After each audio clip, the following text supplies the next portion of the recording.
Hello there, how's it going? It's Matt here from Matt Cat Guitar, and today's lesson is all about power chords.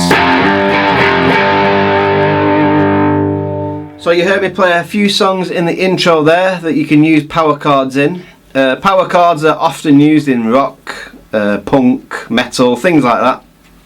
Great to play on the electric guitar if you crank up the gain and you can bash some nice chords out. So the good thing about power chords is they're only played on 3 strings.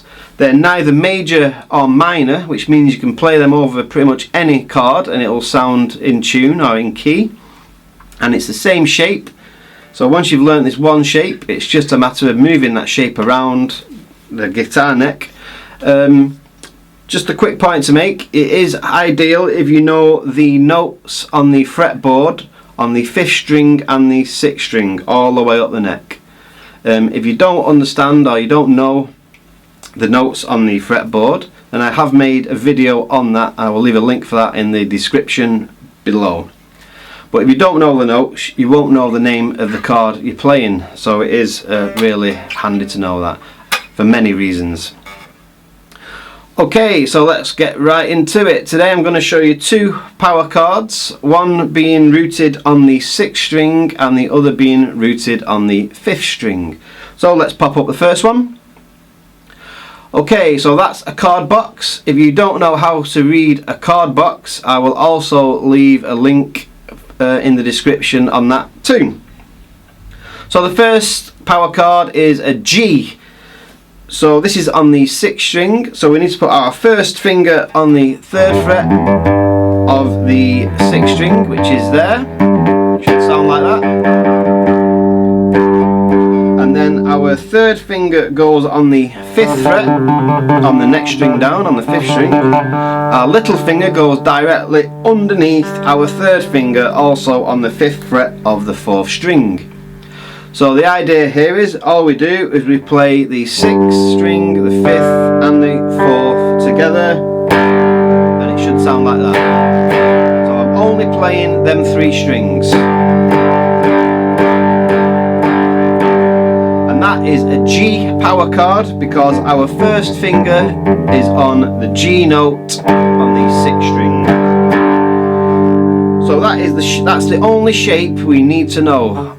So we move that up 2 frets, 1, 2, and then I'm playing frets 5, 7 and 7. That note there is an A, so that is an A power chord. Again, just play the 3 strings that you're pressing down. So now we've got a G and an A. So let's practice doing 4 downstrokes on the G and 4 on the A. 1, 2, 3, 4.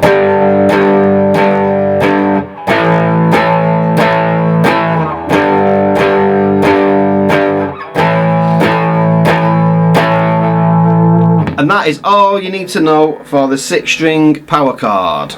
It's just a matter of moving it up and down, and it's called wherever your first finger is positioned. So let's jump on to the power chords on the 5th string.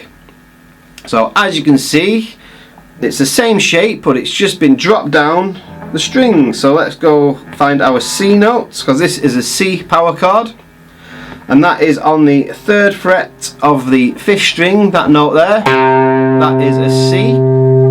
And then our 3rd finger goes on the 5th fret on the 4th string, our little finger directly underneath on the 3rd string. So now we're playing strings 5, 4 and 3. We don't play the top 6 string now. That is a C power chord because our first finger is on a C note there.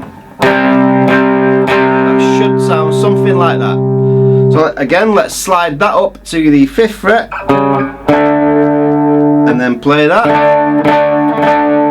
That is a D power chord because that note there on the 5th fret of the 5th string is a D. So that is a D power chord. So let's try strumming 4 on the C and 4 on the D again.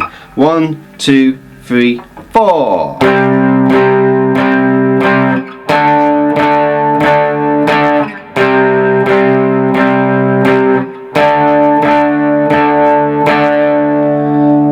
And that's that.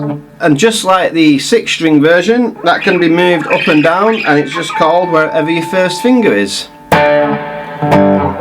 So these are really great to know. It's really good fun. You can bash some heavy rock out, and it's quite simple, to be honest. So to take your power chords to the next level, it's really useful if you can dampen or mute the other strings with your first finger. So let me explain that. Let's go back to the G power chord on the 6th string, which is that one.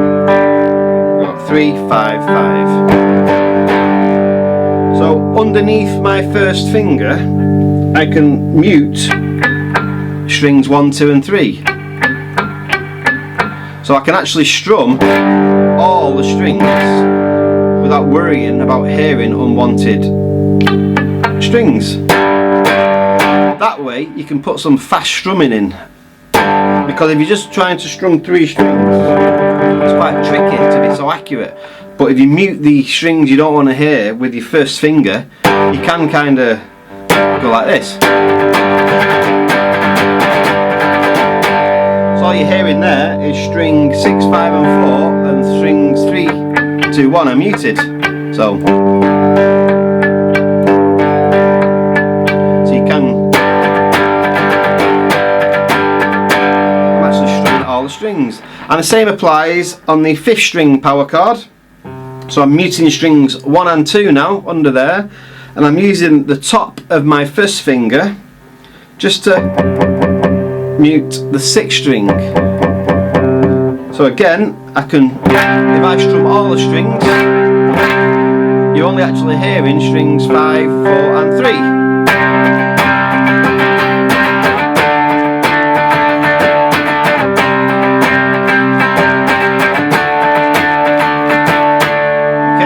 You can actually give it a bit with your right hand or your left hand.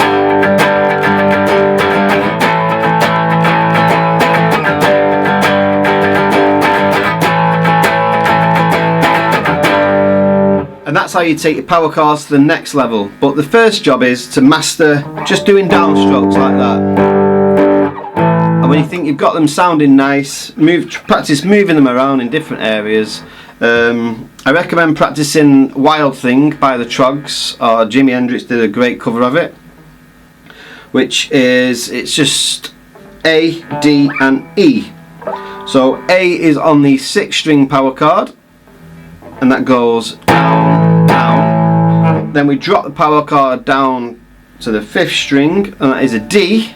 And then we slide that shape up 2 frets. That's E, then it goes back down to D, and then back up to A. So let me play that nice and slow for you. We've got A, then D, and then E, and then back to D.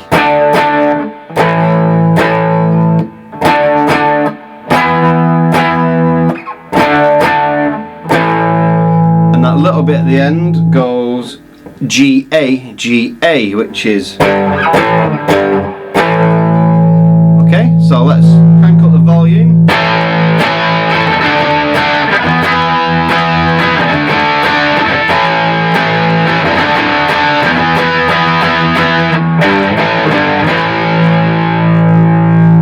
So that was played all using the same power chord, the same shape. I knew the name of the chord because I know the notes on the 5th and the 6th string, and that is that. And that is today's lesson. So I hope you enjoyed that. Hopefully you find it useful. So get rocking. Please subscribe, like, comment. If you've got any other videos, let me know, and I'll try my best to make them. And I'll see you next time.